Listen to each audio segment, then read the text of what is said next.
So I'm currently behind the wheel of the 2025 Lincoln Aviator in the Reserve trim, and I'm going to take some time to go through the interior of this thing. But before I do, if you can please like this video and subscribe to my channel if you have not already.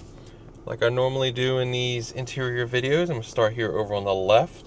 So I'm going to start with the button, which is the door release. So you don't have a traditional door latch. You have a button right here. You push it, and push out on the door, and you can open it and close it again like that. Then you have your window switches right here, your toggle for your rear mirror adjustments, door locks up front right here.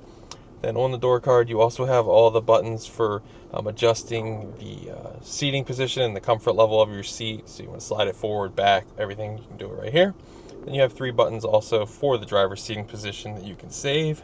The audio system sprinkled throughout the cabin.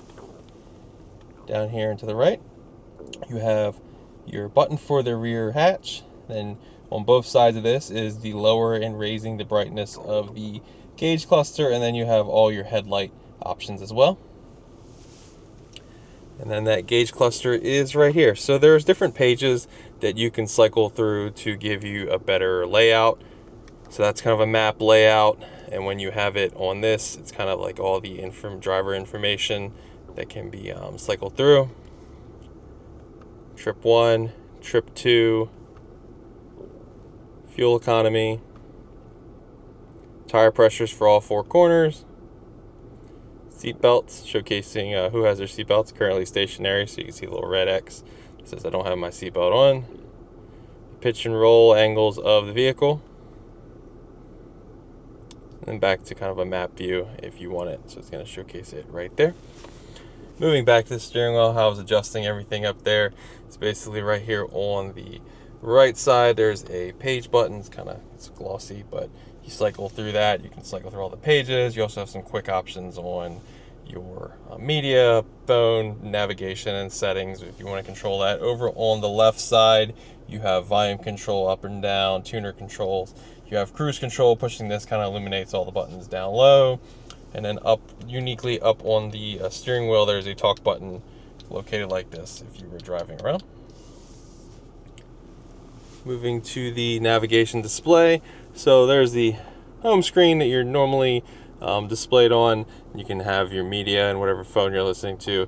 There's also a whole bunch of app bubbles. So you have Google Maps, Play Store, Google Assistant, phone, AM, FM radio, Sirius XM, Bluetooth audio, your messages, Apple CarPlay, Android Auto, ALEXA. If I say it, usually it does something, so I'm spelling it out for you. Towing, hotspot, owner's manual, software updates, settings, games, news, and YouTube. The bottom bar is all the HVAC controls of the vehicle. So temperature is controlled on both bottom corners. If you want heated or ventilated seats for both the driver and the passenger, you push this down and you can get 3 levels of heated, 3 levels of ventilated. And then there's a heated steering wheel, obviously for the driver only. You got your fan controls, everything else, AC, and the defrost controlled at the bottom level. Coming down from there, your engine start stop buttons located right here. All the gears of the vehicle, so you got park, reverse, neutral, and drive right here. Nice Lincoln branding in the center as well. Volume control, got park option.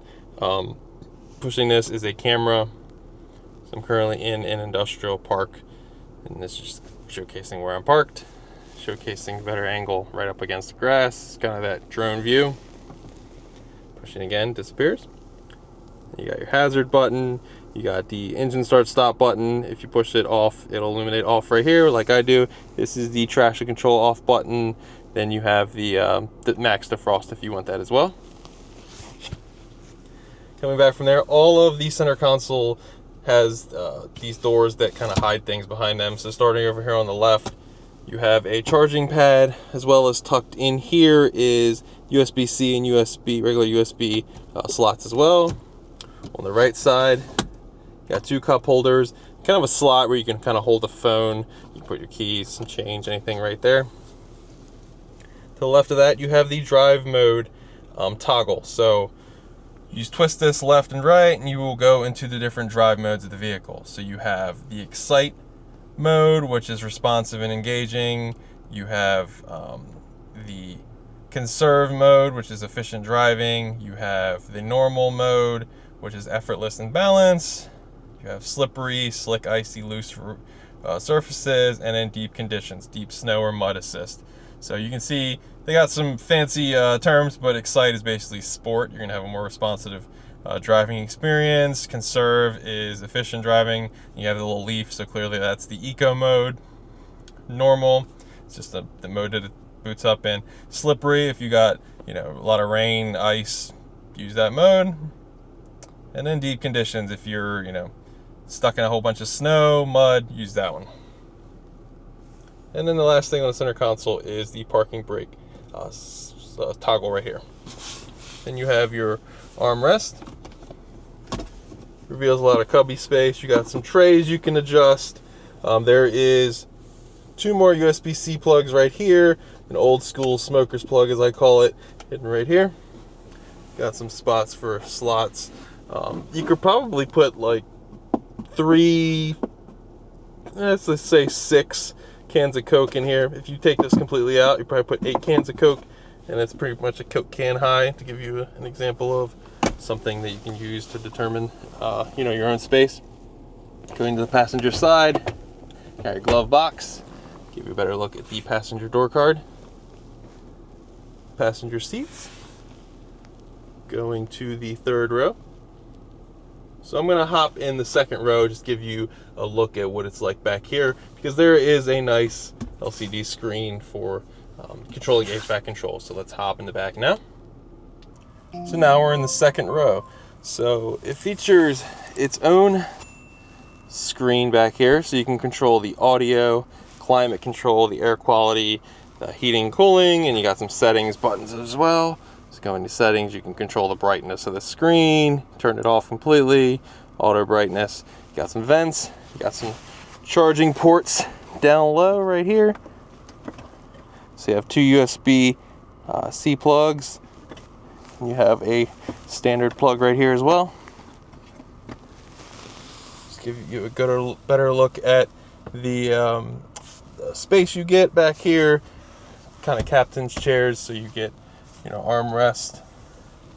Like I said, there's that 3rd row in the back as well. There's a bunch of charging ports back there. You can control basically flattening all the seats from a few buttons in the back. While I'm back here, the front and the 2nd row feature a sunroof that is controlled up top. So let's hop back in the front to finish this video out. So like I said, we're back up in the front, and it features that sunroof, all the sunroof controls up here. Then you also have sunglass holder.